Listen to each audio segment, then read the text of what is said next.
بسم اللہ الرحمن الرحیم۔ حضور نبی اکرم صلی اللہ علیہ وآلہ وسلم کے شمائل مبارکہ میں سے آج ہم جس پہلو پر گفتگو کریں گے وہ آقا کریم علیہ الصلاۃ والسلام کا جسمانی معاملات کے اندر، بیماریوں کے اندر امت کو دواؤں کے استعمال کے حوالے سے جو رہنمائی آقا نے ارشاد فرمائی، اس حوالے سے گفتگو کریں گے۔ اس میں کوئی شک نہیں ہے کہ حضور نبی کریم علیہ الصلاۃ والسلام صرف روحانی معاملات میں ہی نہیں بلکہ جسمانی معاملات میں بھی اللہ نے حضور کو طبیب اعظم بنایا ہے، اور قرآن مجید اپنے بارے میں فرماتا ہے وَنُنَزِّلُ مِنَ الْقُرْآنِ مَا هُوَ شِفَاءٌ وَرَحْمَةٌ لِّلْمُؤْمِنِينَ، یہ قرآن بھی فرمایا اللہ پاک نے ہم جو اتارتے ہیں یہ ایمان والوں کے لیے شفا اور رحمت ہے، اور اللہ نے شفا کو صرف اس سے نہیں جوڑا کہ صرف روحانی یا اخلاقی شفا ہے، مطلق شفا ہے، اس میں ہر طرح کی شفا داخل ہے۔ تو اس قرآن مجید سے شفا کے علاوہ حضور نبی کریم علیہ الصلاۃ والسلام قدرتی جو جڑی بوٹیاں ہیں اس اعتبار سے بھی صحابہ کرام کی رہنمائی فرمایا کرتے تھے۔ اگر ہم پوچھیں کہ آقا کا جو طریقہ علاج تھا تو وہ ہم کہہ سکتے ہیں کہ وہ جو جڑی بوٹیوں والا جو علاج ہے، حکمت کا جو علاج ہے، وہ اس کے قریب تر تھا، اور جو چیزیں اس زمانے میں میسر تھیں، ظاہر ہے کہ اتنا زیادہ بھی عرب کے اندر ترقی نہیں تھی، جو میسر چیزیں تھیں اس کے ذریعے حضور نبی کریم علیہ الصلاۃ والسلام صحابہ کرام کو علاج کی جانب متوجہ کرتے تھے۔ اور اس کے ساتھ ساتھ ایک علاج ہے اور ایک ہوتا ہے حفظان صحت کے لیے جو احتیاطی تدابیر ہے، احتیاطی تدابیر اختیار کرنے کا بھی آقا حکم فرماتے تھے۔ کسی کو کوئی تکلیف ہے، مثلا علی مرتضیٰ رضی اللہ تعالیٰ عنہ کو تکلیف تھی آنکھوں کی، تو کھجوریں سامنے کہا علی آپ کھجور نہ کھاؤ، آپ کی آنکھوں میں تکلیف ہے۔ یعنی احتیاطی تدابیر کے حوالے سے بھی سرکار دو عالم صلی اللہ علیہ وسلم رہنمائی فرماتے تھے، اور بعض ایسی روایات ملتے ہیں کہ دو چیزوں کے جوڑے بتائے کہ ان کو کٹھے ملا کے نہ کھاؤ اور ان کو کٹھے ملا کے کھاؤ، مختلف انداز سے، چونکہ دونوں کی تاثیرات کا فرق ہوتا ہے، یہ روایات بھی موجود ہیں۔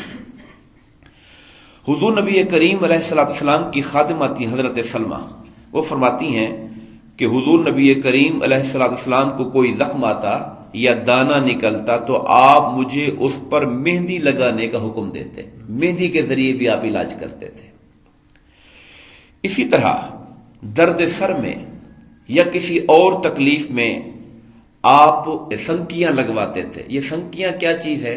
اس کے لیے عربی میں جو لفظ آیا ہے وہ ہے حجامہ، احتجم رسول اللہ صلی اللہ علیہ وسلم نے حجامہ کروایا۔ آج کل یہ تھوڑا طریقہ علاج عام ہو رہا ہے، یہ ہماری گلی بھی میں نے دیکھا، وہ بخشی دوا خانہ اور حجامہ سینٹر کے نام سے اب لوگ اس طرح متوجہ ہو رہے ہیں۔ یہ ہوتا کیا ہے؟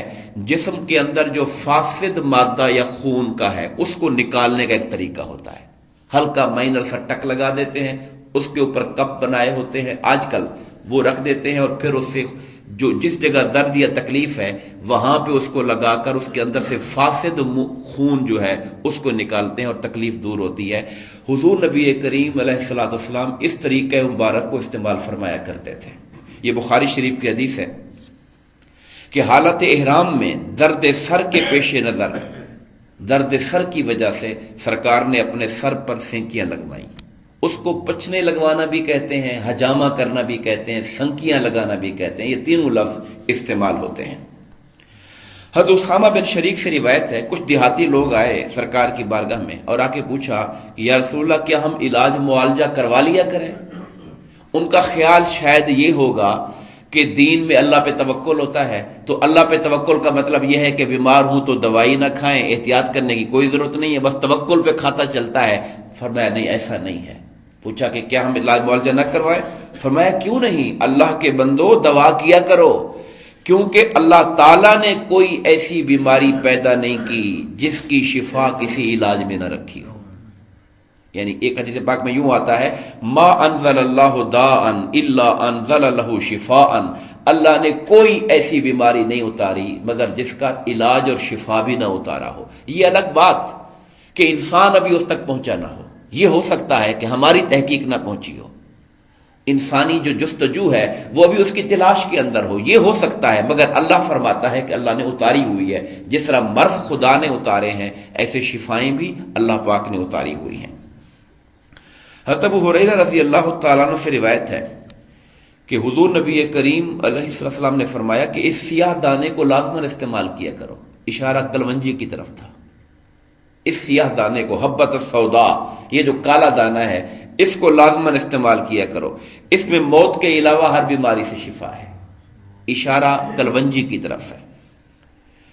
اور اس کے علاوہ حضور نبی کریم علیہ السلام شہد کے کو بھی علاج کے لیے تجویز کیا کرتے تھے۔ ایک شخص آئے، ابو سعید خدری روایت کرتے ہیں، اور یہ طحاوی شریف میں اور بلکہ مسلم اور بخاری کی حدیث پاک ہے۔ آ کے کہا جی میرے بھائی کو موشن لگے ہوئے ہیں، اسہال لگ رہا ہے، تو فرمایا اسے شہد پلاؤ۔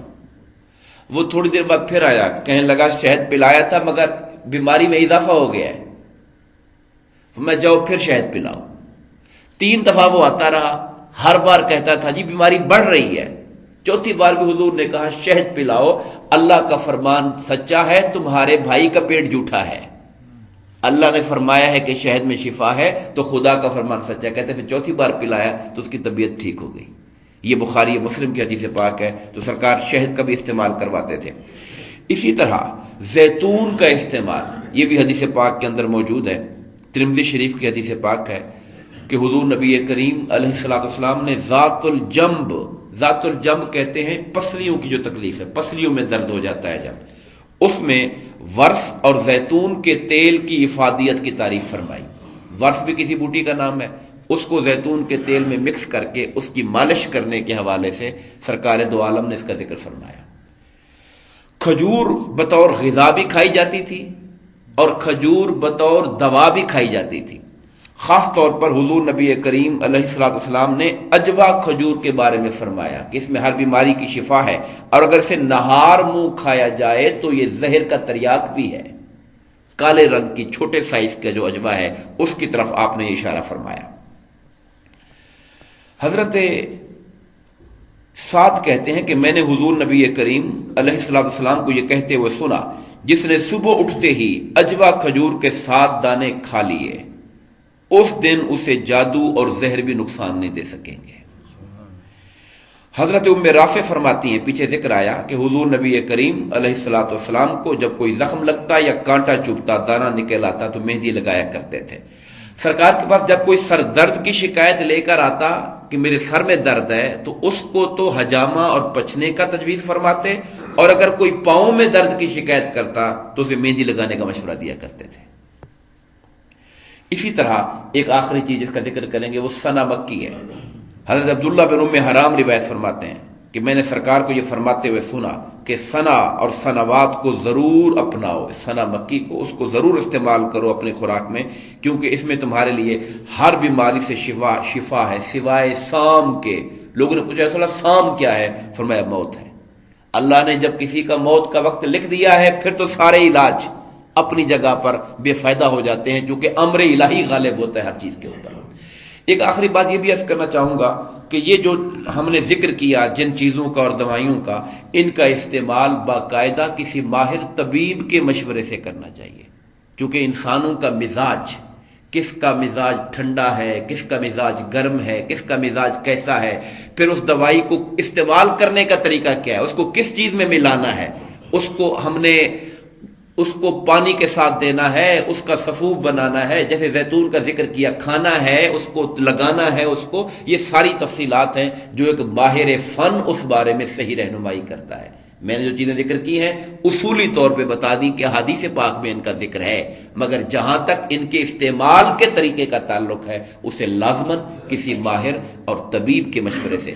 اور طب نبوی پر باقاعدہ کتابیں لکھی گئی ہیں، میں ایک کتاب کا نام لے دیتا ہوں، ڈاکٹر خالد غزنوی نے کوئی 350-400 صفحے کی کتاب لکھی ہے طب نبوی کے اوپر، وہ کتابیں بھی پڑھنی چاہیے، اس سے بھی ہمارے ذہن کے اندر اس چیز کا نقشہ آئے گا کہ آقا کریم علیہ السلام نے کن چیزوں کو اپنی زندگی کے اندر بطور علاج معالجہ کے شامل فرمایا۔ اللہ تعالیٰ آقا کریم علیہ السلام کی زندگی کے ہر پہلو میں ہمیں اتباع کی توفیق عطا فرمائے، آمین۔ وما علینا الا البلاغ المبین۔